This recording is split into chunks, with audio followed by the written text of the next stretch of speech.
যে ছেলেটা তার মোবাইলের মধ্যে রাত দিন নাচ গান ছবি জিনা ব্যভিচারের দৃশ্য অথবা শুধু শুধু অনর্থক মোবাইলটা টিপলো, তো পড়া তো মুখস্থ করলো, কিন্তু আখলাক কই হইল? আখলাক কই হইল? 3 বছরের বাচ্চার হাতে মোবাইল দিয়ে দিছে, 2 বছরের বাচ্চার হাতে অভিভাবক মোবাইল দিয়ে দিছে। মানে খামখেয়ালির এক জিন্দিগি। এক সন্তান গঠন কিভাবে করতে হয় মুসলমান তাও জানে না, তাও জানে না। বাচ্চাকে টেলিভিশনের হাতে তুলে দিছে, টেলিভিশন দেখে দেখে শেখো। বাচ্চাতে সমবয়সীদের হাতে তুলে দিছে, যে সমবয়সী বন্ধুদের সাথে আড্ডা দিতে দিতে যা শেখো শেখো। এটা কখনোই কি না, নিয়ম না। রাসূলুল্লাহ সাল্লাল্লাহু আলাইহি ওয়াসাল্লাম বলছেন, কুল্লু মাউলুদিন ইউলাদু আলাল ফিতরা, প্রত্যেকটি মানব সন্তান আল্লাহকে মানার শতভাগ যোগ্যতা নিয়ে পৃথিবীতে ভূমিষ্ঠ হয়। কোরআন শরীফে আল্লাহ তাআলা বলছেন, ফিতরাতাল্লাহিল্লাতী ফাতারান নাসা আলাইহা, কোরআনের আয়াত। আল্লাহ তাআলা বলেন, দিন মানার পুরা যোগ্যতা দিয়েই আমি আল্লাহ মানুষকে সৃষ্টি করেছি। আল্লাহ তাআলা এমন একটি হুকুম করে নাই, এমন একটা বিষয় নিষেধ করে নাই যা পালন করার যোগ্যতা কিংবা বর্জন করার যোগ্যতা আল্লাহর বান্দার শরীরের মধ্যে নাই, এমন কোনো বিধান নেই। আমার মধ্যে রুকু করার যোগ্যতাই নাই, অথচ আমারে রুকু করতে বলছে, অথচ আমার কোমর বাঁকা হয় না, বিষয়টা এমন না। আমি সেজদাই দিতে পারি না, আমার হাঁটুও বাঁকা হয় না, কনুইও বাঁকা হয় না, কোমরও বাঁকা হয় না, অথচ আল্লাহ আমারে বললেন সেজদা দিতে। বিষয়টা কি এমন? কথা বুঝছেননি আমার কথাটা? আমারে বানাইলেন তাল গাছ, আমারে বলতেছেন সেজদা দিতে। এইটা বললে না জুলুম হইতো? এটা বললে না জুলুম হইতো? কিন্তু আল্লাহ তাআলা যতগুলো হুকুম করেছেন, যতগুলো নিষেধ করেছেন, প্রতিটা হুকুম পালন করা, প্রতিটা নিষেধ বর্জন করার 100 যোগ্যতা আল্লাহ তাআলা বান্দার শরীরের মধ্যে দিয়েছে। কোরআনুল কারীমের মধ্যে আছে, আল্লাহ তাআলা বলেন, বান্দা আমি তোমাকে বানিয়েছি নাবতালিহি, পরীক্ষা করার জন্য, আর পরীক্ষায় উত্তীর্ণ করার উপযোগী। ফাজআলনাহু সামিআম বাসীরা, আমি আল্লাহই তোমাকে শুনবার জন্য কান দিয়েছি, দেখবার জন্য চোখ দিয়েছি। তাফসীরের মধ্যে লিখছে, অর্থ হইল আমাকে মানবার পুরা যোগ্যতা সম্পূর্ণ শরীর দিয়েছি। ওযু, গোসল, নামাজ, রোজা, হালাল হারাম, পাক নাফাক সবকিছু বান্দা পালন করতে পারবে এমন যোগ্যতা দিয়ে তারে মানুষ বানাইছে। মানুষ হইবার পরে, মুসলমান হওয়ার পরে কেউ যদি বলে আল্লাহর এই হুকুম পালন করা আমার পক্ষে সম্ভব না, তাহলে এটা হইতে পারে তুমি ছাগল, মানুষ না। তুমি গরু ছাগল ছাড়া আর কিছু না, তুমি মূলত হাইওয়ান। ইনসান হইলে পারতা, তুমি যদি মানুষ হইতা তা ঠিকই পারতা, তুমি যদি মানুষ হইতা তো পারতা। মূলত তুমি নিজের মানুষ এই পরিচয় ভুলে গেছো। তো এই জন্য বাপ আল্লাহ নবী সাল্লাল্লাহু আলাইহি সাল্লাম বলেন, ফাআবাওয়াহু ইউহাব্বিদানিহি আও ইউনাসসিরানিহি আও ইউমাজ্জিসানিহি, মা বাপ সন্তানকে ইহুদি বানিয়ে দেয়, অথবা খ্রিস্টান বানিয়ে দেয়, অথবা অগ্নি পূজক বানিয়ে দেয়। সরাসরি হাদিস। বাবা মা নষ্ট করে দেয় সন্তান। রাসূলুল্লাহ সাল্লাল্লাহু আলাইহি সাল্লাম বলছে, বাবা মা 3 বছরের বাচ্চাটা ছোট্টবেলা থেকেই ঘরে টেলিভিশন দেখে, রঙিন সিনেমা দেখে, নাটক সিনেমা দেখে, তারে এটা শিখাইবার ক্ষেত্রে কে ব্যবস্থা করে দিল? তার মা বাপ। এ তো 3 বছরের বাচ্চা বাজার থেকে কিনে আনে নাই, টেলিভিশনে এত বড় এটা তো বাচ্চাটা আনে নাই, এটা তো তার অভিভাবক আছে। এই 3 বছরের বাচ্চাটারে কার্টুন দেখার জন্য, গেমস খেলার জন্য এত বড় মোবাইলটা, এটা তো তার বাবাই দিছে, অথবা তার মা, তার দুলা ভাই, তার বড় ভাই, তার চাচা, এমন কেউ একজন তার হাতে তুলে দিছে। এজন্য আমি সবসময় বলি, যেই মা বাপ অভিভাবক সন্তানের, অপ্রাপ্ত বয়স্ক সন্তানের হাতে এই বড় মোবাইলগুলো তুলে দেয়, এই মা বাবার চাইতে বড় জালেম আর কেউ নেই। ওরা নিজ হাতে সন্তানকে গলা টিপে হত্যা করে ফেল, ধ্বংস করে দিল, বরবাদ করে দিল, বরবাদ করে দিস। অসংখ্য অভিভাবক আমাদেরকেও তো বলে, বাচ্চা হুজুর খায় না, ঘুমায় না, বাচ্চা মোবাইল না দেখতে না দিলে খায়ও না, ঘুমায়ও না, কান্দে, শুধু কান্দে কান্দে। তার এই বদ অভ্যাস কে বানায়? আর দ্বিতীয় কথা হইল কান্দলে কি হয়েছে? কোনো বাচ্চা যদি কাঁদে তো কান্দলে কি মরে যায় মানুষ? তো হেতে কান্দুক, কান্দলে কি হয়েছে? কানতে কানতে সে একসময় থেমে যাবে। 3 বারের পরে 4 বারের পরে সে বুঝে নিবে যে এটা আমারে দিবে না। কথা বোঝেন নাই? কাঁদতে কাঁদতে নইলে 3 বার কাঁদলো, 4 বার কাঁদলো, 10 বার কাঁদলো, একটা পর্যায়ে সে বুঝবে যে এটা আর আমারে দিবে না, এটা আমারে দিবে না। এই জন্য বাপ আমার এটা খেয়াল করা চাই। আমি এই কথাটা শুরু করছি এই কথার থেকে যে কোরআন সুন্নাহর ইলমের জন্য আদব জন্য। এক তো আপনি শুনলেন প্রতি সপ্তাহে জুমার বয়ান হয়, ইমাম সাহেব কইতে পারবো, ইমাম সাহেব কি কয়, আমনে আমনের মতো হুজুর হুজুরের মতো না। এই শুধু এতটুকুর জন্য আসা যাওয়া, আল্লাহর কথা শোনা, যে কি শুনলাম কিছুই বুঝলাম না, নিজের জন্য কিছুই গ্রহণ করলাম না, এটা ইনসাফ না। আল্লাহর কোরআন জিন্দেগি বদলাবার জন্য, আমাদের জীবনের পরিবর্তনের জন্য আসছে, পরিবর্তনের জন্য। কোরআনুল কারীমের প্রতি অক্ষর নূর, কোরআনুল কারীমের প্রতি অক্ষর হুদান হেদায়েত, কোরআনুল কারীমের প্রতি অক্ষর মাউইজা উপদেশ, কোরআনুল কারীমের প্রতি অক্ষর বুশরা সুসংবাদ, কোরআনুল কারীমের প্রতি অক্ষর বাসায়ের অন্তর্দৃষ্টি সম্পন্ন জ্ঞান, কোরআনুল কারীমের প্রতি অক্ষর আহসানাল হাদিস সর্বশ্রেষ্ঠ কথা, কোরআনুল কারীমের প্রতি শব্দ মুতাশাবিহান সাদৃশ্যপূর্ণ, কোরআনুল কারীমের প্রতি শব্দ মাসানি বারবার তেলাওয়াতকৃত পাঠকৃত। কোরআনুল কারীমের অসংখ্য বৈশিষ্ট্য আল্লাহ তাআলা কোরআনে উল্লেখ করেছে। মা ফাররাতনা ফিল কিতাবে মিন শাই, আল্লাহ বলেন একটা বিষয়ের আলোচনা আমি বাদ দেই নাই কোরআনের মধ্যে। ওয়া নাযালনা আলাইকাল কিতাবা তিবয়ানান লিকুল্লি শাই, বন্ধু আমি আপনার উপরে যে কোরআন নাজিল করেছি তার সমস্ত কিছুর বিস্তারিত বর্ণনা।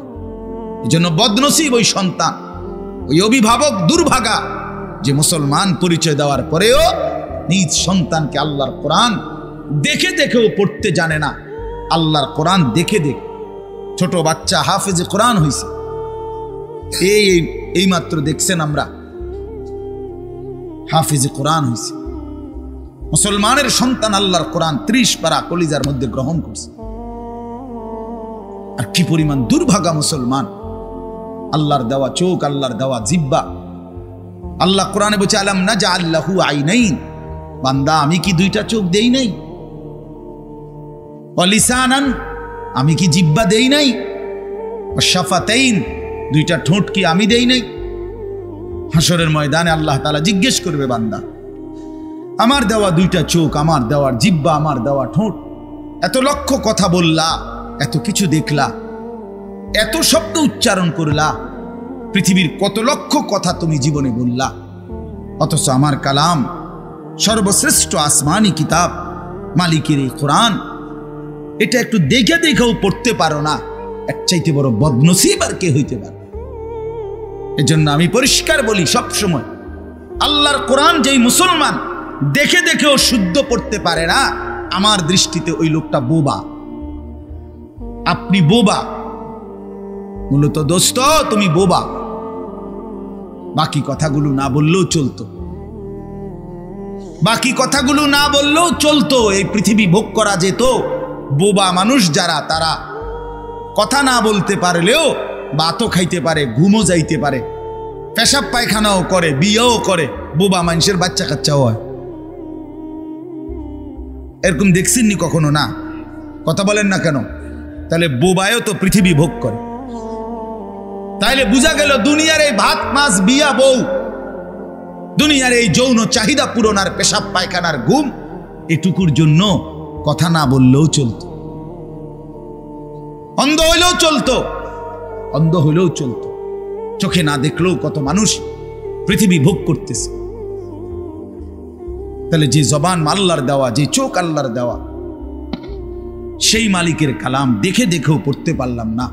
16 বছর বাচ্চাটা পড়লো, অথবা আপনি পড়াইলেন, একবারও ভাবলেন না হায় আমার সন্তানকে আমি কি পড়াইলাম? একবারও মনে করলেন না? বাফেরই কি হইল, সন্তানের বা কি হলো? হায় মুসলমান, বাপও তো ছিল মুসলমান, ছেলেটাও তো মুসলমান, না বাপের একবার মনে পড়লো, না ছেলের একবার মনে পড়লো, না মায়ের একবার মনে পড়লো, না ছেলেটার একবার মনে পড়লো যে আমার মালিকের কোরআন পড়তে পারি না। পৃথিবীর কত পড়া, দরকারি বেদরকারি মিলাইয়া পৃথিবীর বাকি সমস্ত পড়ালেখার মধ্যে প্রয়োজনীয় অপ্রয়োজনীয় কথার মিশ্রণ। কিছু কথা দরকারি আছে, কিছু কথা বেদরকারি আছে। সমস্ত বাংলা বইয়ের মধ্যে দরকারি কথাও আছে, বেদরকারি কথাও আছে। ইংরেজি বইয়ের মধ্যে দরকারি কথাও আছে, বেদরকারি কথাও আছে। কথা বলে হ্যাঁ, রোদ হচ্ছে, বৃষ্টি হচ্ছে, খেকশিয়ালের বিয়ে হচ্ছে, এটা কোনো দরকারি কথা হলো? এটা কিছু শিখার কিছু? এটা হাট্টিমা টিম টিম তারা মাঠে পারে ডিম, এটা কি? এটা কোনো শিখার কিছু? হ্যাঁ, আগডুম বাগডুম ঘোড়াডুম সাজে। আগডুম কি বাগডুম কি? তার বাপের 14 গোষ্ঠী কইতে পারবো নি আগডুম কি যে লিখছে এটা? অনর্থক কথা। 2 little black birds sitting on a wall, one called Peter, one called Paul. দুইটা কাউয়া একটা ওয়ালের মধ্যে বসছে, একটা কাউয়ার নাম হলো পিটার আর একটা কাউয়ার নাম হলো পল। এই হলো কবিতার অর্থ। এটা কি শিখছে ছেলেটা? এখানে কি শিখার? কাউয়া ওয়ালে বসলেই কি, টিনের সালে বসলে কি? কাউয়া তো কাউয়া, কাউয়া লইয়া আমার দরকার কি? কাউয়া কই বইছে, এটা আমার বাচ্চা শিখতেইব। আমি কি কাউয়ার বাচ্চা? বলেন তো কি অর্থ আছে এটাতে? আর এই পিটার পল তো সম্পূর্ণ কাফেরের নাম। পিটার এই শব্দ, পল এটা খ্রিস্টানদের নাম, কোন মুসলমানের নাম না। এটা মুসলমানের সন্তান, এটা শিখবে কেন? উচ্চারণ শিখার জন্য, কিছু শব্দ শিখার জন্য। তো শব্দ শিখার জন্য ইসলামী কোনো শব্দ নাই। আল্লাহ আমাদেরকে বুঝ দান করে। আমি বইয়ে এখানে বই ঠিক করতাম বইছি না, যে বুঝেন না আমার কথাটা। অর্থ এই উদ্দেশ্যটা তাহলে আমি বই ঠিক করতে বসি নাই। অর্থ একটা উদাহরণস্বরূপ বললাম আর কি। আবার দরকারি কথাও আছে।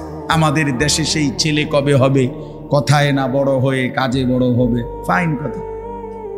সকালে উঠিয়া আমি মনে মনে বলি, সারাদিন আমি যেন ভালো হয়ে চলি। চমৎকার কথা। বোর হলো দৌড় খোলো কুকুমনি উঠোরে, এগুলো তো অন্যায়। এসব কবিতাও তো না, আমরা আমলে নাই ডিএমই কইতেছি। এখনকার কি আছে আমি জানি না। এগুলা আমার সময়ে পড়ছি আমরা ছোটবেলায় প্রাইমারিতে। যাই হোক বাপ, অর্থ হইল আল্লাহর কোরআন থেকে সন্তানকে বঞ্চিত করেন না। বঞ্চিত আপনাদের কাছে অনুরোধ। এই যে কয়জন বসছেন, জোয়ান ভাই যারা বসছেন, ভাই আমার স্কুলে পড়েন, কলেজে পড়েন, কোনো অসুবিধা নাই, ঠিক আছে। নতুন করে আবার মাদ্রাসায় ভর্তি হইতে পারবেন না, আমরাও জানি। কিন্তু কোনো একটু সময় বের করে আল্লাহর কোরআন সময় সুযোগ বের করে শেখা সম্ভব। শুক্রবারটা তো অবসর থাকেন, বৃহস্পতিবার বিকাল থেকে তো অবসর থাকেন, শনিবারটা তো অবসর থাকেন। তো একটু আল্লাহর কালাম পড়েন, কোনো একজন আলেমের কাছে, কোনো একজন মসজিদের ইমামের কাছে, কোনো একজন মাদ্রাসার ওস্তাদের কাছে নিজে আলাদা একটু সময় বাইর করেন যে আমার মালিকের কোরআন আমি একটু শুনি, আল্লাহ তাআলার কালাম শুনি। আহা, কোরআনুল কারীমের নূর। এটা যে শুনলো না, সে শুনলোটা কি? সে শিখলো কি, পড়লো কি? মজাই তো পাইলেন। কথা বলার মজাই তো হয় নাই। আমি তো অনেক সময় বলি, আল্লাহর ঘরের কালো গিলাফ আর মদিনার সবুজ গম্বুজ যে দেখে নাই, যেই চোখ, সে দেখলো কি? কালো গিলাফ যে দেখে নাই কাবার, রাসূলুল্লাহর রওজায়ে আতহারের সবুজ গম্বুজের ওই সৌন্দর্য যে দেখে নাই, যে চোখ, সে জীবনে কি দেখলো? আমার একবার মক্কা শরীফ এক লোক উমরার সময়, বাংলাদেশি এক লোক দৌড়াইয়া আমার আয়সা জড়াইয়া ধরছে, ধরাইয়া কাঁদা দিছে, বলছে হুজুর আমি আপনার এক কথার কারণে হজে আসছি, উমরায় আসছি। আমি বললাম মানে? এই কথাইটা আমি এটা শুনছি আজ আপনি বলছেন যে এই চোখ কাবার কালো গিলাফ দেখে নাই, রাসূলুল্লাহ সাল্লাল্লাহু আলাইহি সাল্লামের রওজায়ে আতহারের সবুজ গম্বুজ দেখে নাই, সে দেখলো কি? আর এটা আমার দিলে লাগছে যে হ্যাঁ ঠিকই তো, আমি আর কি দেখলাম? তাই তো যেই জবান আল্লাহর নামে নিতে জানে না, মালিকের কোরআনই পড়তে জানে না, তুমি পড়লা কি মিয়া? তুমি কি গোড়ার ঘাস কাটলা মিয়া? বাকি সবগুলো পড়া না হলেও দুনিয়া চলতো মিয়া। মূর্খ বকলম, নাম দস্তখত করতে জানে না, টিপসই দেয় এমন হাজারো মানুষ দুনিয়া ভোগ করতেছে। বাড়ি গাড়ি, নেতাগিরি, মাতবুরি, ক্ষমতা, দালান বিল্ডিং সবটা দুনিয়া ভোগ করছে, অথচ নামটাও সই দিতে জানে না। এমন নাই? বলেন না এমন নাই? তো সে কোন যোগ্যতায় দুনিয়া ভোগ করছে? সে কিভাবে দুনিয়া ভোগ করতেছে? যদি বলেন সে সমাজে তার কোনো মান সম্মান, আরে না মিয়া, বহুত নেতাদের মাতবর সমাজের, সে তো মূর্খ, টাকার জোরে ক্ষমতা দেখাচ্ছে, এমন মানুষ নাই? তো তাইলে এই জন্য বাপ আবারও অনুরোধ করছি আমি, অর্থ হইল অপমান করা না, জেনারেল শিক্ষা নিষেধ করা না। আমি তো কুমিল্লা ভিক্টোরিয়া কলেজ থেকে মাস্টার্স পাস করছি, সায়েন্স বিজ্ঞান বিভাগ থেকে দাখিল পাস করছি। এর মানে এটা বাদ দিতে বলতেছি না, বাদ তো আমি দিছি না, বাদ আপনি দিছেন। কথা বোঝেন নাই? বাদ আপনি দিছেন, আল্লাহর কোরআন বাদ দিছেন, রাসূলুল্লাহ সাল্লাল্লাহু আলাইহি সাল্লামের সুন্নাহ বাদ দিছেন। এতগুলো পড়ছেন, ধন্যবাদ আপনাকে। এটা পড়লেন না কেন? এতগুলো শিখতে পারলেন, এত লক্ষ টাকা খরচ করতে পারলেন। 4 বছরের মেডিকেলের জন্য, 6 বছরের মেডিকেলের জন্য এক বাপ তার ছেলেটার জন্য, মেয়েটার জন্য কত লক্ষ টাকা খরচ করছে, তার কোনো কুল কিনারা আছে মিয়া? তো আপনি পড়ান, কোনো অসুবিধা নাই, কিন্তু আপনি আপনার বাচ্চাটাকে আল্লাহর কোরআন থেকে বঞ্চিত করলেন কেন? নামাজ থেকে বঞ্চিত করলেন কেন? 2টা সূরা পড়তে জানে না, একটা আত্তাহিয়াতু শুদ্ধ করে বলতে পারে না, একটা দোয়ায়ে কুনুত পড়তে জানে না। একজন মুসলমান বেটা, 40 বছর বয়স, লজ্জা থাকা উচিত বেটা, ওই বেটা শরম থাকা উচিত বেটা। কার জমিন খাইতেছ, কার আসমান ভোগ করছো, কার দুনিয়া ভোগ করতেছ? এত বড় মালিকের আসমান ও জমিন ভোগ করে সেই মালিকের সেজদাটাও ঠিক মতো দিতে জানে না, সেই মালিকের নামটাও পড়তে পারে না। এর চাইতে লজ্জার কি হইতে পারে বলেন বাবা? অপমান কি হইতে পারে? আল্লাহ আমাদেরকে বিবেক দান করেন, আল্লাহ আমাদেরকে বিবেক দান করেন। বিবেক থাকা চাই, বিবেক থাকা চাই। কোরআনুল কারীমের মধ্যে আছে, আল্লাহ তাআলা বলছে, একটা সাংঘাতিক কথা আছে কোরআন শরীফে,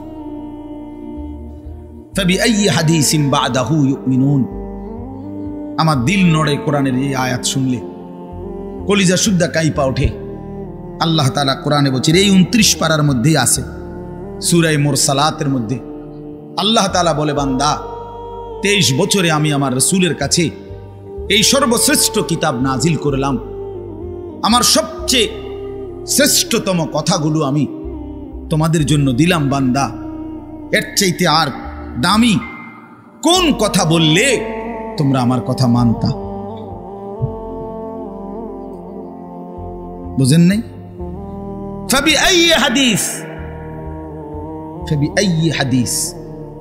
আল্লাহ বলছে, বান্দা এরপরে আর কি বললে, এর চাইতে দামি কথা আর কোনটা বললে, আর কোন কিতাব নাজিল করিলে, আর কেমনে বললে?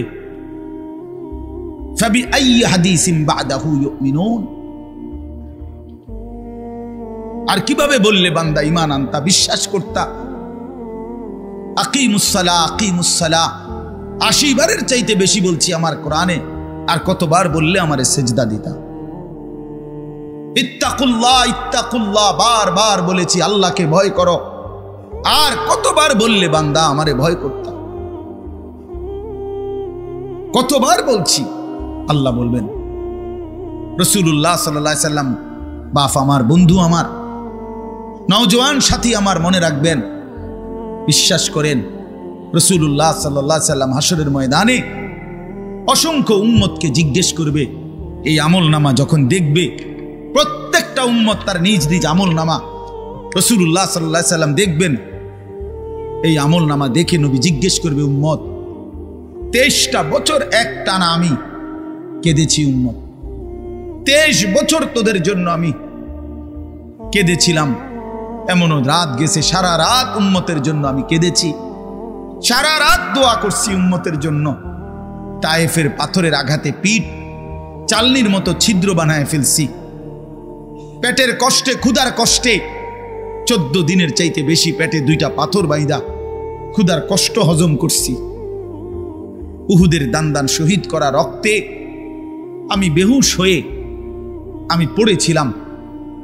সেই নবী আমি আর কত কাঁদলে, আর কত রক্ত ঝরাইলে উম্মত তুমি আমার কথা মনে করতা, তুমি আমার কথা ভাবতা? সাল্লাল্লাহু আলাইহি ওয়াসাল্লাম যখন এটা জিজ্ঞেস করবেন তখন কি জবাব হবে বাপ? বলেন, ইনসাফের কথা বলেন। কি মনে করছেন সুপারিশ? হাসরের ময়দানের সুপারিশ মানে কি? মুখে বিড়ি, সিগারেট, চেহারায় রাসূলুল্লাহ সাল্লাল্লাহু আলাইহি ওয়াসাল্লামের সুন্নাত নাই, 50 বছর ধরে সুদের লেনদেন, কোনদিন 5 ওয়াক্ত নামাজ আদায় করেন নাই, স্ত্রী বেপর্দা, ঘরের মধ্যে প্রতিদিন রঙিন টেলিভিশন চলতেছে, এই অবস্থায় কবরে যাইবেন। আর হাসরের ময়দানে দাঁড়াইলেই নবীজি সুপারিশ করে আপনারে বেহেশত দিয়া দিবেন। বিষয়টা মামুর বাড়ি না, বিষয়টা মামুর বাড়ি মনে করছেন আপনি। এটাকে কি মনে করলেন আপনারা? রাসূলুল্লাহ সাল্লাল্লাহু আলাইহি ওয়াসাল্লাম সুপারিশ করবেন, এর কোনো নিয়ম কানুন নাই, কোনো বিধি নিষেধ নাই, আইন কানুন নাই। হাউজে কাউসারের পানি, এটা কি 10 টাকার পানির বোতল মনে করছেন? রাসূলুল্লাহ সাল্লাল্লাহু আলাইহি ওয়াসাল্লাম বলেছেন, 1 ঢোক পানি পান করলে আর কোনদিন বান্দা তৃষ্ণার্ত হবে না। এতটা আজিমুশান দামি, এমনি এমনি দিয়ে দিবেন? এটা এমনি এমনি দিয়ে দিবেন? দয়া করে ভাবতে শিখেন, নিজের ভালো বোঝেন, নিজের ভালো, নিজের ভালো। আমি যে সূরাটা পড়ছি, এই সূরাটার নাম হলো সূরা মুলক, 29 নম্বর পারা, কোরআনুল কারীমের 67 নম্বর সূরা। এই সূরাটার নাম হচ্ছে সূরা মুলক। এই সূরার 3টি আয়াত, 12, 13, 14, এই 3টি আয়াত আমি আপনাদের সামনে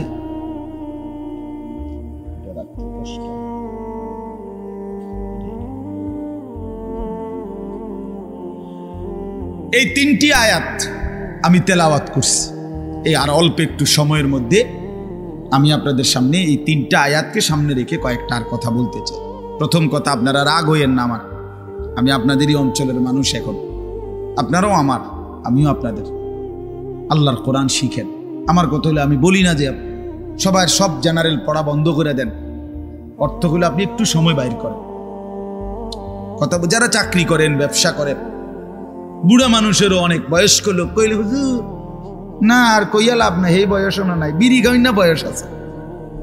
হ্যাঁ মাশাআল্লাহ, বিড়ি খাইতে কইলে চা দোয়ানে গপ মারুন না, বয়স ঠিকই রয়েছে অন। হ্যাঁ, এখনো টেলিভিশন 3 ঘন্টা চাইতে কইলে মাশাআল্লাহ কাকুর শরীরে বল আছে। মানুষের বেডির নাচ দেখবো, এতে কোনো লজ্জা শরম নাই। দুনিয়া ভোগ করতে বললে, ভাত খাইছে মাত্র, এখন যদি বলেন আবার আপেল খাইবেন নি, হদ পেঁয়াজু খাইবেন নি, চা দোকানে গেছে আর আবার খাবে। দুনিয়া পুরাটা ভোগ করবে। 90 বছরও দুনিয়া ফুরায় না, 90 বছরও আখেরাত মনে পড়ে না। আফসোসের ব্যাপার মিয়া। আল্লাহ বলছে কোরআনে, আলাম ইয়ানি লিল্লাযীনা আমানু আন তাখশা কুলুবুহুম লিযিকরিল্লাহ।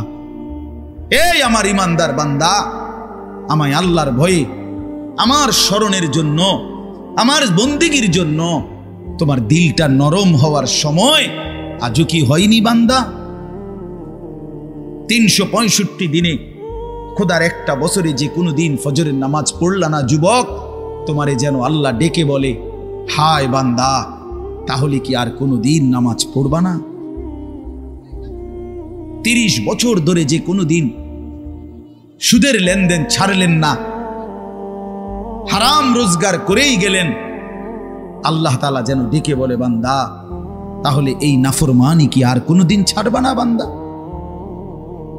সিদ্ধান্ত নিয়ে ফেলছো তাইলে আজীবন সুদের উপরেই থাকবা, আজীবন মিথ্যার উপরেই থাকবা। তাহলে কি বান্দা এই ফয়সালায় নিয়ে ফেলছো আজীবন কাস্টমার ঠকাইয়েই যাইবা, ওজনে কমই দিয়ে যাবা? তাহলে কি এই ফয়সালা নিয়ে নিছো তোমার বিবি আজীবন বেপরদাই থাকবে, তোমার ঘরে অহরহ প্রতিনিয়ত রঙিন টেলিভিশন চলবে নিয়মিত, এই ফয়সালা তোমার? ঠিক আছে বান্দা, কুলু ওয়া তামাত্তাউ কালিলান ইন্নাকুম মুজরিমুন। কোরআন শরীফের আয়াত। আল্লাহ বলছে নাফরমান বান্দা, খাও, দুনিয়া ভোগ করো কিছুক্ষণের জন্য, শুধু মনে রেখো ইন্নাকুম মুজরিমুন, তুমি কিন্তু পাপী। এই কথাটা শুধু মনে রাখো, বাকিটা পরে হইব, ভাত খাও। হ্যাঁ হ্যাঁ, কোরআন শরীফের আয়াত এটা। কুলু ওয়া তামাত্তাউ কালিলান ইন্নাকুম মুজরিমুন। আল্লাহ যেন বলে 8টার সময় যেই নাফরমান নাস্তা খাইতে বসে, আল্লাহ বলে বান্দা খা, কোনো অসুবিধা নাই, শুধু মনে রাখিস বেঈমান ফজরের নামাজ পড়ো নাই, কথাখান শুধু মনে রাখো, পরে হইব অন খাও। রাত 10টা বাজে যেই নাফরমান ভাত খাইতে বসছে, আল্লাহ তাআলা যেন ডাক দিয়ে বলছে বেঈমান খা, ভাত খা, খানা আমি আটকাইতাম না, শুধু মনে রাখিস এশার নামাজ পড়স নাই, ভাত খা বেঈমান, খানা আটকাবো না, খানা আমি জন্তু জানোয়াররাও খাওয়াই, তোরে খাওয়াবো না কেন? খানা আমি কুকুর বিড়ালরেও খাওয়াই, খানা আমি গরু ছাগলরেও খাওয়াই, তোরে দেব না কেন বান্দা? খা, শুধু মনে রাখবি ইন্না আ'তাদনা লিল কাফিরিনা সালাসিলা ওয়া আগলালাম ওয়া সাইরা। আল্লাহ বলে প্রতিটা নাফরমানের জন্য আমি রেডি রাখছি আগুনের শিকল এবং আগুনের বেড়ি এবং জাহান্নামের আগুন। 1 নাম্বার 70 জিরাআন, 70 হাত লম্বা আগুনের শিকল দিয়ে জাহান্নামীকে হাসরের ময়দানে আল্লাহর ফেরেশতা বাঁধ দিবে। 1 2 নাম্বার 2টা হাত। দোস্ত দেখেন শুধু আমার দিকে, সূরা ইয়াসিনে আছে ইন্না জাআলনা ফি আ'নাকিহিম আগলালান ফাহিয়া ইলাল আদকানি ফাহুম মুকমাউন। এটার অর্থ হলো এই যে হাসরের ময়দানে প্রত্যেকটা পাপী নাফরমানকে ফেরেশতা 2 হাত আলগি দিয়া এইভাবে ঘাড়ের সাথে বাঁধ দিয়া ধইরা, এই 2 থুতনির নিচে 2 হাত এভাবে দিয়া এইভাবে বাঁধ দিয়া রাখে। আল্লাহর কসম, রব্বে কাবার কসম করে বললাম, এইভাবে বাঁধ দিবে, আর কোনোদিন বেঈমান চোখটাও নিচের দিকে নামাইতে পারবে না, কারণ এই থুতনি তো উঠাই দিছে উপরের দিকে, এটা দিয়ে ঠেলা দিয়া। এটা অর্থ হলো আগলালাম। এই আয়াতের সূরা ইয়াসিনের এই আয়াতের অর্থ এটাই, ইন্না জাআলনা ফি আ'নাকিহিম আগলালান। আল্লাহ বলছে বান্দা আমি দেখাবো। আল্লাহ ডাক দিয়ে বলে ভাই আমারও তোমারও, জওয়ানকেও বুড়োকেও। আল্লাহ বলে বান্দা কি মনে করছো আমি রহমান না? ঠিক আছে, তুমি কি এটা শোনো নাই আমি যে কাহ্হার? তুমি তো শুনছো আমি রাহিম, তুমি কি শোনো নাই আমি জব্বার? আমি যুনতিকাম, আমি প্রতিশোধ গ্রহণকারী, আমি সারিউল হিসাব, দ্রুত হিসাবকারী, আমি জব্বার, আমি প্রবল প্রতাপান্বিত, কাহ্হার, আমি মুতাকাব্বির, আমি বারি। তুমি জানো না? আমার একটা নাম শুনলা, আমার দয়ার নামটা শুনলা, আমি যে শাস্তি দেব সেটা শোনো নাই? কি ভাইয়া, কোরআনুল কারীমের মধ্যে জান্নাতের বর্ণনা যেমন আছে, জাহান্নামের বর্ণনা নাই? কথা বলেন না কেন? তো সেগুলো কার জন্য? সেগুলো কার জন্য? মা সালাকাকুম ফি সাকার ক্বালু লাম নাকু মিনাল মুসাল্লিন। একবারে সোজা বাংলা দেখেন, জাহান্নামী জাহান্নামে চিৎকার করবে, জাহান্নামের ফেরেশতা ডাক দিয়ে বলবে বেঈমান জাহান্নামে কেন আসলি? ক্বালু লাম নাকু মিনাল মুসাল্লিন। নাফরমান বলবে বন্ধু ফেরেশতা ভাই আমি দুনিয়াতে নামাজি ছিলাম না। কি ছিলাম না? সরাসরি কোরআনের আয়াত। আল্লাহ বলেন ওয়াইলুন ইয়াউমাইদিল লিল মুকাদ্দিবিন। সমস্ত মিথ্যাবাদী নাফরমান পাপীদের জন্য সেদিন জাহান্নাম। যদি বলেন কেমন নাফরমান মাওলা?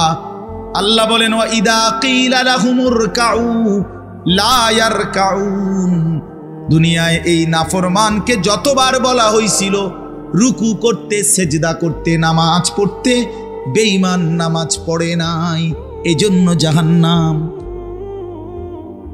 কোরআনুল কারীমে আল্লাহ বলছেন কাল্লা ইদা বালাগাতিত তারাকি, নাফরমানের মৃত্যুর সময় যখন আসবে, মালাকুল মউত আজরাইল তারে যখন ডাক দিবে, আইয়াতুহান নাফসুল খাবিসা, প্রতিটা পাপী নাফরমানের জান কবজের সময় আজরাইল যখন ডাক দিয়ে বলবে, হে খবিস আত্মা বের হ, উখরুজি বের হ, আত্মাটা বের হতে চাইবে না।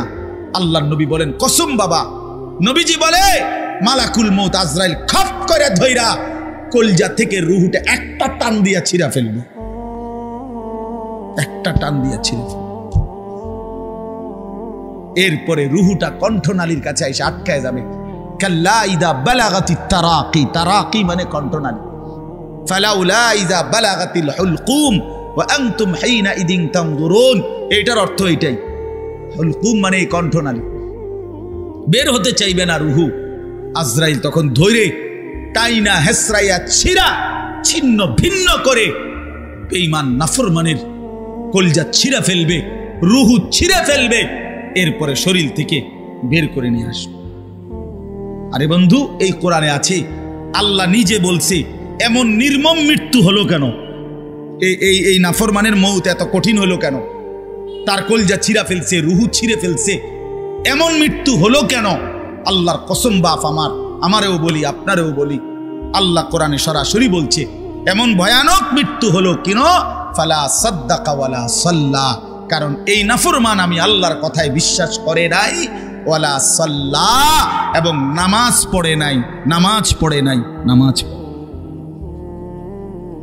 হ্যাঁ, বেনামাজি সন্তান মনে রাখো, বাদ দুগা খাইতে এলে খুব মাতবর, মোবাইল একখান টিপে, মোটরসাইকেল একখান চালায়। হ্যাঁ, বাহ বাহ বাহ বাহ বাহ বাহ, আর কি, আর ধরে কে? আমার একটা মোটরসাইকেল আছে, আমার একটা মোবাইল আছে, আমার কিছু বন্ধু আছে যারা আমার সারাক্ষণ অসৎ সঙ্গ দেয়। যখনই আমার সমস্ত নাফরমানি মন চায়, কিছু অসৎ বন্ধু মিলে যায়, যে বন্ধুরা আমার সারাক্ষণ চরিত্রহীনতা শিখায়, অসভ্যতা, নোংরামি, অশ্লীলতা, বেহায়াপনা শিখায়। এমন কিছু বন্ধু যার মিলে গেছে, একটা মোটরসাইকেল মিলে গেছে, একটা মোবাইল মিলে গেছে, তো নারীর ছবি, আড্ডা, জিনা, ব্যভিচারের দৃশ্য, মদের আড্ডা, জুয়ার আড্ডা, নারীর আড্ডা, নারীর আলাপ, অথবা মোবাইলের অস্থির ছবি দেখা, এই জিন্দিগি মুসলমান? এর জন্যই আল্লাহ তাআলা আমাদেরকে মুসলমানের ঘরে বানাইছিলেন। এই জন্যই আমার বাবা মুসলমান, এই জন্যই আমার মা মুসলমান।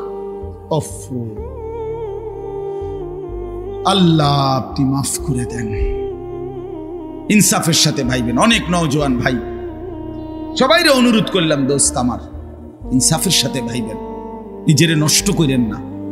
ছেলেরা আমার, ভাইয়া নিজেরে নষ্ট করো না ভাই, নওজোয়ান ভাই নিজেরে নষ্ট করো না। শেষ পর্যন্ত কেউ নাই, শেষ পর্যন্ত একদিন, দিন শেষে, রাত শেষে দেখবেন আমার সাথে কেউ নেই, আমি একাই, আমি একাই। একদিন কবর আমারে সব সম্পর্ক ছিন্ন করে দিবে, একদিন মৃত্যু আমাকে সব ভুলায় দিবে, সব ভুলায় দিবে। তো এই সূরাটার নাম হলো সূরা মুলক।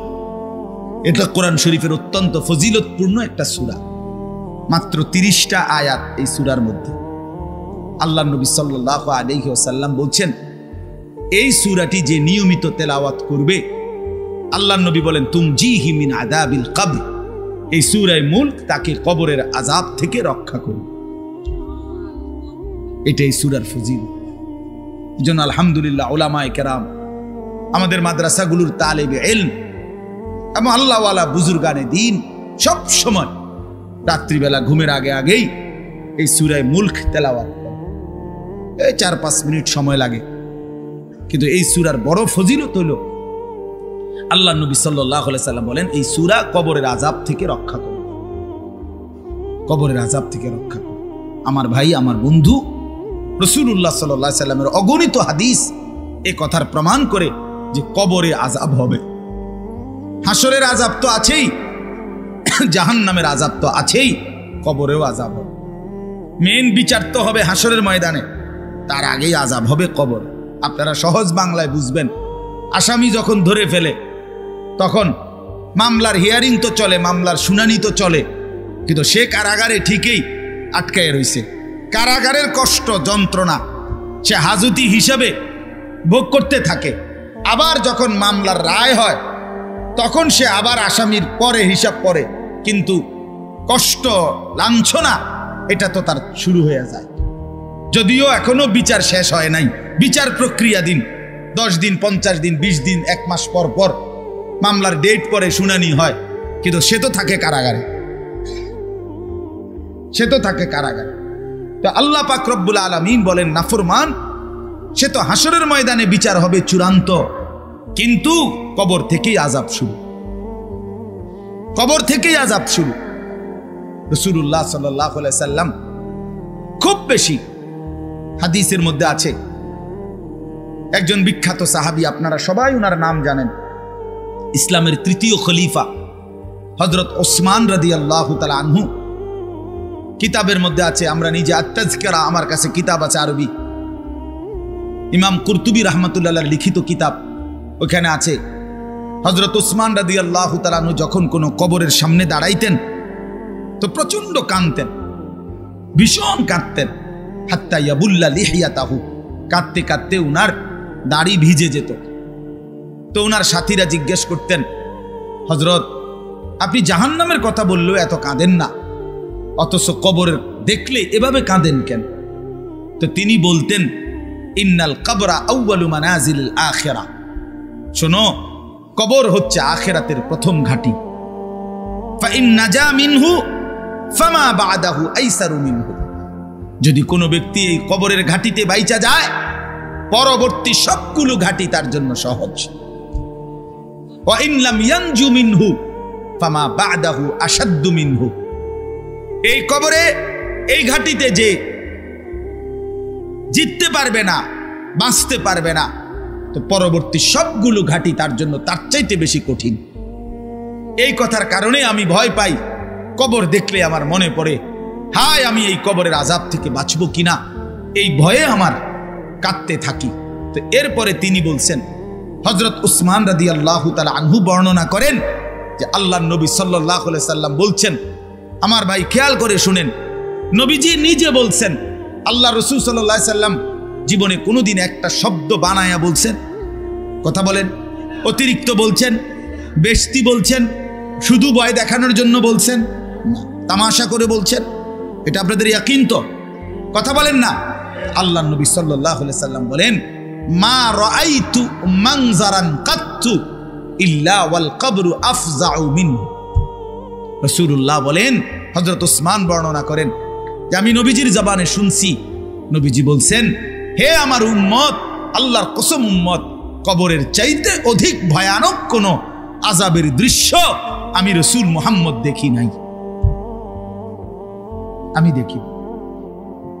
রাসূলুল্লাহ সাল্লাল্লাহু আলাইহি সাল্লাম বলছেন, প্রিয় ভাই আমার, আল্লাহর নবী সাল্লাল্লাহু আলাইহি সাল্লামের সরাসরি হাদিস, যে ব্যক্তি কবরের 3টা প্রশ্নের জবাব দিতে পারবে না, রাসূলুল্লাহ সাল্লাল্লাহু আলাইহি সাল্লাম বলেন আল্লাহ তাআলার পক্ষ থেকে তখন ফেরেশতাদের কাছে ঘোষণা আসবে, আফরিশুহু মিনান নার ওয়ালবাসুহু মিনান নার ওয়াফতাহু লাহু বাবান ইলান নার। আমার এই নাফরমান বান্দার কবরে জাহান্নামের বিছানা বিছিয়ে দাও, জাহান্নামের পোশাক পরিয়ে দাও, আর জাহান্নাম বরাবর তার জন্য কবর থেকে দরজা খুলে দাও। ফেরেশতারা যখন এই কার্যক্রমটা শেষ করবে, প্রথম জাহান্নামের বিছানা বিছায় দিছে, পোশাক পরায় দিছে, জাহান্নাম বরাবর দরজা খুলে দিছে, আল্লাহর নবী সাল্লাল্লাহু আলাইহি ওয়াসাল্লাম বলেন, একজন ফেরেশতা এসে তখন ফায়ুদরাবু লাহু বিমিতরাকাতিন মিন হাদিদিন, নবীজি সাল্লাল্লাহু আলাইহি ওয়াসাল্লাম বলেন, তখন একটা লোহার হাতুড়ি, লোহার গুর্জ, লোহার হাতুড়ি দিয়ে একজন ফেরেশতা তাকে একটা আঘাত করবে। কি আঘাত? কোথায় আঘাত করবে? সরাসরি হাদিসের শব্দ, ওয়ারবাতান বাইনা উযুনাইহি, তার 2 কান বরাবর একটা আঘাত করবে। রাসূলুল্লাহ সাল্লাল্লাহু আলাইহি সাল্লাম বলেন, ফায়াসিহু সাইহাতান, ওই নাফরমান তখন এত জোরে চিৎকার করবে, ইয়াসমাউহা মান ইয়ালিহি ইল্লা সাকালাইন, মানুষ এবং জিন ব্যতীত আল্লাহর সমস্ত সৃষ্টি ওই বেঈমানের চিৎকার শুনতে পায়। কবরের আযাব। ছেলেরা আমার, দোস্ত আমার, বাপ আমার, বন্ধু আমার, আপনি হাসলেও কবরে যাইতে হবে, কাঁদলেও কবরে যাইতে হবে। রাজপ্রাসাদের ওই অট্টালিকাতে যে থাকে সেও একদিন মরে যাবে, জীর্ণ কুঠিরে কুড়ে ঘরে যে থাকে সেও মরে যাবে। জীবনে যে কোনোদিন সুখ দেখে নাই দুঃখের সাগরে, তারও মৃত্যু হবে। জীবনে যে কোনোদিন দুঃখ দেখে নাই সুখের সাগরে ভাসছিল, তারও মৃত্যু হবে, সেও মরে যাবে। কবর নিশ্চিত, কবর নিশ্চিত। আমিন ওয়ারাইহিম বারযাখুন ইলা ইয়াউমি ইউবআসুন। আল্লাহ তাআলা মৃত ব্যক্তিকে বলবে, বান্দা, কোরআন শরীফের আয়াত, এখন থেকে নিয়ে ইসরাফিলের ফুঁতে হাসরের ময়দানে উঠানো পর্যন্ত বারযাখ মানে কবরের জীবনে পড়ে থাকো। ভেবে দেখেন, ভেবে দেখেন, শুধু 1 মিনিট। আমিও ভাবি, আপনিও ভাবেন। হাদিসের মধ্যে আছে, মা বাইনান নাফখাতাইন 40। ইসরাফিল প্রথম ফু দিলে জমিনের সবকিছু মাটির নিচে চলে যাবে। দ্বিতীয় ফু দিলে মাটির নিচ থেকে আবার সবাই উঠে হাসরের ময়দানে দাঁড়াবে। তো নবীজি সাল্লাল্লাহু আলাইহি সাল্লাম বলছে, এই 2 ফুঁয়ের মাঝখানে ব্যবধান হবে 40। তো মুহাদ্দিসিনে কেরাম, ওলামায়ে কেরাম বলেন, কেউ কেউ এই 2 ফুঁয়ের মাঝখানে ব্যবধান হতে পারে 40,000 বছর। তাহলে ধরে নেন, সর্বশেষ যেই লোকটা কবরে গেছে, যদি তার কবরে আযাব হয়, তাহলে তার কবরের আযাব ভোগ করতে হবে 40,000 বছর।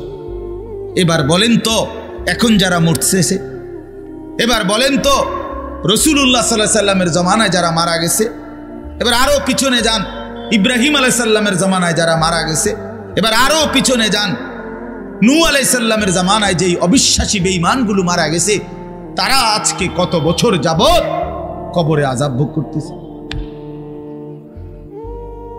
বুঝছেননি আমার কথাটা? হ্যাঁ, কোরআন শরীফে আছে, ওমান আ'রাযা আন যিকরি ফাইন্না লাহু মাঈশাতান যানকা ওয়া নাহশুরুহু ইয়াওমাল কিয়ামাতি আ'মা। আল্লাহ বলেন, আমার স্মরণ থেকে যে মুখ ফিরায় নিল, আমার বন্দিগি, আমার ইবাদত, আমার হুকুম পালন, আমি তার জীবন করে দেব সংকীর্ণ, এবং তার হাসরের ময়দানে উঠাবো অন্ধ। এই জীবন সংকীর্ণ করার একাধিক তাফসির, এর মধ্যে একটা তাফসির হলো এইটা, যে আল্লাহ জীবন সংকীর্ণ করে দিবে, মানে তার কবরের মধ্যে তার কবরটাকে একেবারে সংকীর্ণ করে দিবে। আল্লাহ রাসূল বলছে, নাফরমানের কবর রাইখা যখন ফেরেশতা চলে যাবে, কবর ডান পাশের মাটি তারে একটা চাপ দিবে বাম দিকে, বাম দিকের মাটি এক ডান দিকে। আল্লাহর কসম, ডান পাশের হাড্ডি পাঁজর ভাঙ্গা ডান দিকে বাম দিকে চলে যাবে, বাম দিকের হাড্ডি পাঁজর ভাঙ্গা। রাসূলুল্লাহ সাল্লাল্লাহু আলাইহি ওয়াসাল্লাম বলছে, বন্ধু দেখেন, হাত্তা তাখতালিফা আদলাউহু, এই 2 আঙ্গুল যেভাবে এভাবে একটাটার ভিতরে ঢুকে গেছে, খোদার কসম, ডান পাশের হাড্ডি পাঁজর, বাম পাশের হাড্ডি পাঁজর এইভাবে একটার ভিতরে ঢুকে যাবে। এটার অর্থ এটা। হ্যাঁ, রাসূলুল্লাহ সাল্লাল্লাহু আলাইহি সাল্লাম একদিন হযরত বারা ইবনে আযিব রাদিয়াল্লাহু তাআলা আনহু থেকে বর্ণিত, নবীজি একদিন এক সাহাবীর জানাজা পড়তে গেছেন। জানাজা পড়তে গিয়ে খালি কবরের সামনে কিছুক্ষণ দাঁড়াইছেন। তখনও ওনারে কবরে রাখে নাই, জানাজাও পড়ায় নাই। নবীজি আগে গিয়া কবরটার সামনে দাঁড়াইছে। হযরত বারা ইবনে আযিব বলেন, আমরা নবীজির সাথে ছিলাম। আল্লাহর নবী সাল্লাল্লাহু আলাইহি সাল্লাম কবরের খালি এই কবরে দেখা অঝরে কাঁদতে শুরু করছে। আমরা সবাই সাহাবীরা নবীজির সাথে কাঁদতে শুরু করলাম। অনেকক্ষণ কাইদা নবীজি চোখের পানি মুইছা আজীব কথা বলছে নবী। রাসূলুল্লাহ সাল্লাল্লাহু আলাইহি সাল্লাম সাহাবীদেরকে লক্ষ্য করে বলছে, ইয়া ইখওয়ানি লিমিসলি হাদা ফাআইদ্দু, আমার বন্ধুরা, আমার সাথীরা, এই কবরে যাওয়ার জন্য তোমরাও রেডি হও। ফাআইদ্দু, তোমরাও প্রস্তুতি নাও, অচিরেই তুমি আমি সবাই এই কবরেই পৌঁছে যাইতে হবে। রাসূলুল্লাহ সাল্লাল্লাহু আলাইহি সাল্লাম বলছে, প্রিয় বন্ধু আমার, জওয়ান সাথী আমার, সামান্য এই কয়টা দিনের জওয়ানি নষ্ট না করা, নষ্ট না করা, কোনোভাবেই নষ্ট না করা। তো এই জন্য বললাম, এই সূরা মুলক, এটা আল্লাহ তাআলা অত্যন্ত ফজিলতপূর্ণ একটি সূরা রাসূলুল্লাহ সাল্লাল্লাহু আলাইহি সাল্লাম বলছেন এটা কবরের আযাব থেকে রক্ষা করবে। এই সূরা নিয়মিত তাফসীরের মধ্যে আমি নিজে পড়ছি, তাফসীরে কুরতুবীতে আছে। আল্লাহ নবী সাল্লাল্লাহু আলাইহি সাল্লাম বলেন লাওয়াদিত্তু, নবীজি বলেন আমার দিলের আশা, আমার দিলের তামান্না, আমার উম্মতের প্রতিটা মুমিন তার কলিজার ভিতরে, তার জবানে এই সূরা মুলক থাকুক, সূরা মুলক থাকুক। অর্থাৎ রাসূলুল্লাহ সাল্লাল্লাহু আলাইহি সাল্লাম বলতেন আমার প্রতিটা মুমিন বান্দা উম্মত যেন এই সূরা মুলক তেলাওয়াত করে, যেন কবরের আযাব থেকে রক্ষা পায়। নবীজি 5 ওয়াক্ত নামাজের পরে, আল্লাহর কসম ভাই এখানে অনেক ওলামায়ে কেরাম আছে, আপনি জিজ্ঞাসা করুন, নবীজি 5 ওয়াক্ত নামাজের পরে, সরদার দু আলম নবীর তো কোনো গুনাহ নাই, তিনি নিষ্পাপ, তিনি তো জান্নাত উদ্বোধন করবেন। আনা আউয়ালু মান ইয়াকরাউ বাবাল জান্নাহ, নবী বলছে আমি সেই মুহাম্মদ যে প্রথম জান্নাতের দরজা আমি নাড়বো, জান্নাতের কড়া নাড়বো আমি মুহাম্মদ। ভিতর থেকে ফেরেশতা বলবে আপনি কে? আমি বলবো মুহাম্মদ। ফেরেশতা বলবে আনতাজিরু লাক, আমি তো আপনার অপেক্ষাই করছিলাম, আপনি আসবেন বলেই তো অপেক্ষায় ছিলাম, আপনি উদ্বোধন করে দিলেই তো বাকিরা ঢুকবে। তো সেই নবী যিনি জান্নাত উদ্বোধন করবেন, তিনি 5 ওয়াক্ত নামাজের পরে ভাইয়া প্রতিদিন তিনি যেই কথাটা দোয়া করতেন, এর মধ্যে একটা দোয়া এটা, আল্লাহুম্মা ইন্নী আউযু বিকা মিন আযাবিল কবর ওয়া মিন ফিতনাতিল কবর ওয়া মিন ফিতনাতিল মাসীহিদ দাজ্জাল ওয়া মিন ফিতনাতিল মাহইয়া ওয়াল মামাত।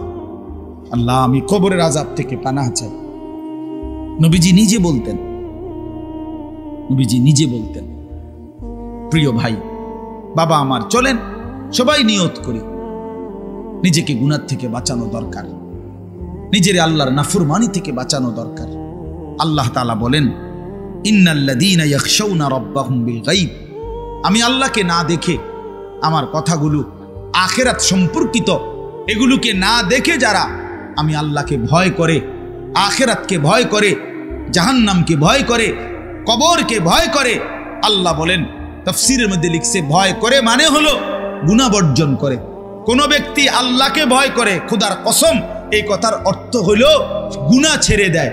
যে গুনাহ ছেড়ে দেয় সে আল্লাহকে ভয় করে, যে আল্লাহকে ভয় করে সে গুনাহ ছেড়ে দেয়। কোন নাফরমান আল্লাহকে ভয় করে না, আল্লাহকে ভয় করলে গুনাহ করতে পারে না। বুঝেন নাই বাংলা কথাটা? এটা কাগজের এই পিঠ ও পিঠ, কাগজের এই পিঠ ওই পিঠ, এই পিঠে যদি লেখা আছে আল্লাহর ভয়, তো ওই পিঠে লেখা থাকবে গুনাহ বর্জন। যে গুনাহ ছেড়ে দেয় সে অটোমেটিকলি আল্লাহকে ভয় করে, যে আল্লাহকে ভয় করে সে গুনাহ বর্জন করে।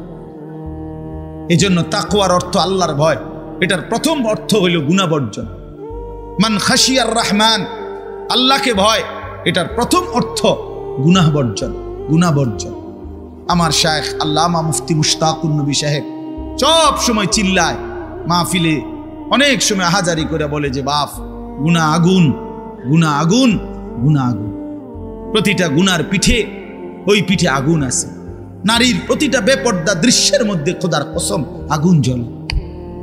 ওই সিনেমার নর্তকীর শরীরে আগুন জ্বলে, ওই নায়িকার শরীরে আগুন জ্বলে, মোবাইলের ওই অস্থির ছবির মধ্যে আগুন জ্বলে, মদের আড্ডায় আগুন জ্বলে, জুয়ার আড্ডায় আগুন জ্বলে, সুদের টাকায় আগুন জ্বলে, ঘুষের টাকায় আগুন জ্বলে, বেপর্দা নারীর শরীরে আগুন জ্বলে।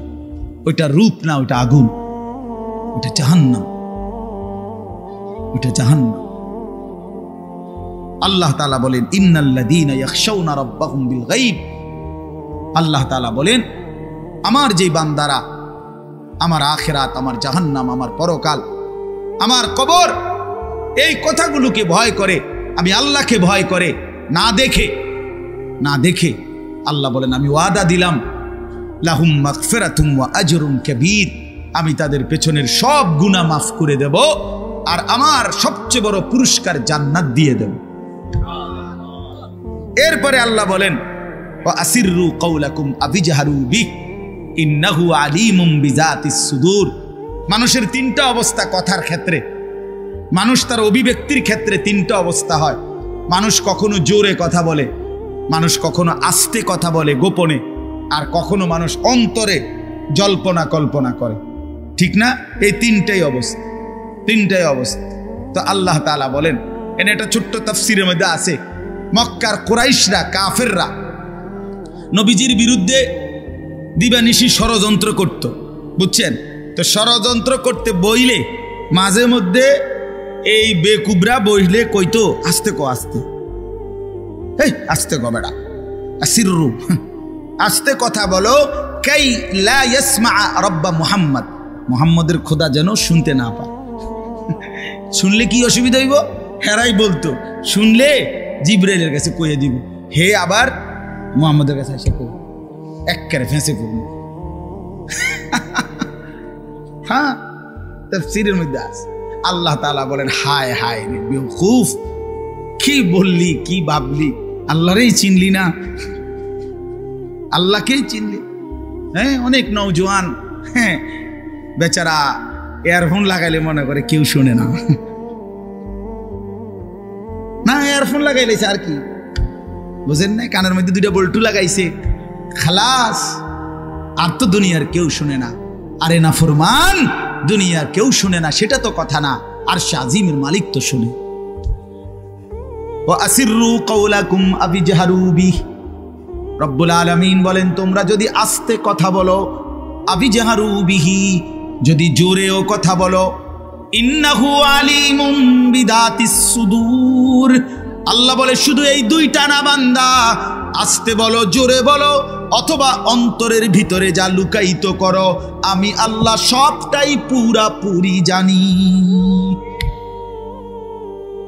এরপরে শেষ অসাধারণ একটা যুক্তি আল্লাহ দেখাইছে, এই শেষ কথা আমার, আলা ইয়ালামু মান খালাক, আজীব কথা।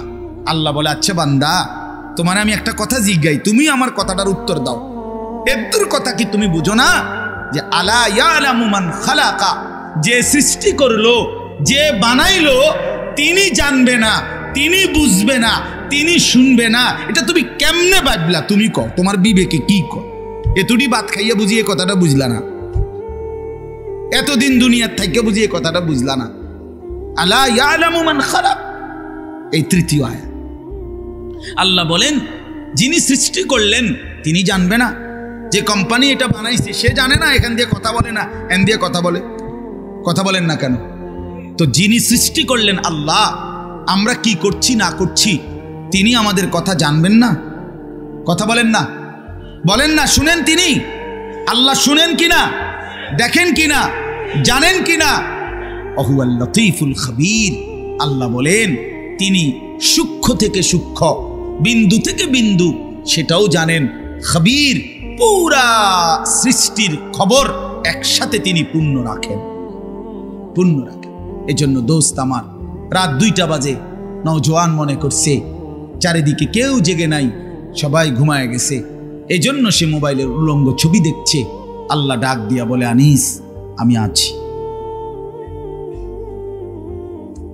মালিক ডাক দিয়া বলে, আলাম ইয়ালাম বিআন্নাল্লাহা ইয়ারা, তুমি কি এই ভেবেছো তুমি জানো না বান্দা, আমি যে সারাক্ষণ তোমাকে দেখি। আল্লাহ তাআলা রাতেও দেখে, দিনেও দেখে, একাকীও দেখে, প্রকাশ্যও দেখে, অন্ধকারেও দেখে, আলোতেও দেখে। 7 আসমানের উপরে কোনো ফেরেশতা হাঁটলেও মালিক দেখে, 7 তবক জমিনের নিচে কোনো পিঁপড়া হাঁটলেও মালিক দেখে। আটলান্টিক মহাসাগরের যে প্রাণী গভীর তলদেশে, আল্লাহ তাকেও দেখে। হিমালয়ের সুউচ্চ চূড়ায় যে প্রাণী, আল্লাহ তাকেও দেখে। ওয়ায়ালামু মা ফিল বাররি ওয়াল বাহর, জলে স্থলে যা আছে আল্লাহ বলেন সব তিনি জানেন। ওয়ামা তাসকুতু মিন ওয়ারাকাতিন ইল্লা ইয়ালামুহা, একটা গাছের পাতাও যদি পড়ে আল্লাহ বলেন আমি তাও জানি। ওয়ালা হাব্বাতিন ফি যুলুমাতিল আরদ, মাটির তলদেশে যেই চারা দানা বীজ তোমরা রোপণ করছো, বপন করছো, আল্লাহ বলে কোন দানা কোন চারা আমি তাও জানি। ওয়ালা রতবিন ওয়ালা ইয়াবিসিন, শুকনায় কি আছে ভিজাতে কি আছে আমি সব জানি। ইল্লা ফি কিতাবিম মুবিন, ওহ মালিক বলে শুধু জানি না রে বান্দা, আর আমি সব কিছু আমার তাকদীরে লৌহে মাহফুজের মধ্যে স্পষ্ট করে লিখে রেখেছি। অতএব বাপ আমার, বন্ধু আমার, দয়া করে মেহেরবানি করে এই মাহফিলগুলো আসলে আপনাদের কাছে কোনো 23 বছরের পুরা ইসলাম বুঝানো, একদিনে 1 ঘন্টা, এটা না। অর্থ হলো বিবেকটা জাগানো, অনুভূতিটা একটু জাগানো, ঠিক না? একটু যেন মানসিকতাটা বাড়ে, একটু মানসিকতাটা যেন পারে। দুনিয়া ভুলেন, আখেরাত ফিকির করে, আখেরাতের ফিকির করে, আখেরাতের ফিকির করে। যুবক ভাই নিজের ক্ষতি করেন না, নওজোয়ান ভাই নিজের ক্ষতি করেন। আল্লাহর ওয়াস্তে ভাইয়া, চরিত্রহীনতার এই জিন্দেগি সুখ দেয় না। কোনো পাপী সুখে নাই, কোনো হারামখোর, কোনো মদখোর, কোনো গাঁজাখোর, ফুট্টাখোর, বাবাখোর, ডাইলখোর, ইয়াবাখোর, একটা নাফরমান সুখে নাই, সুখে নাই। কোন বেপরদা নারী সুখে নাই।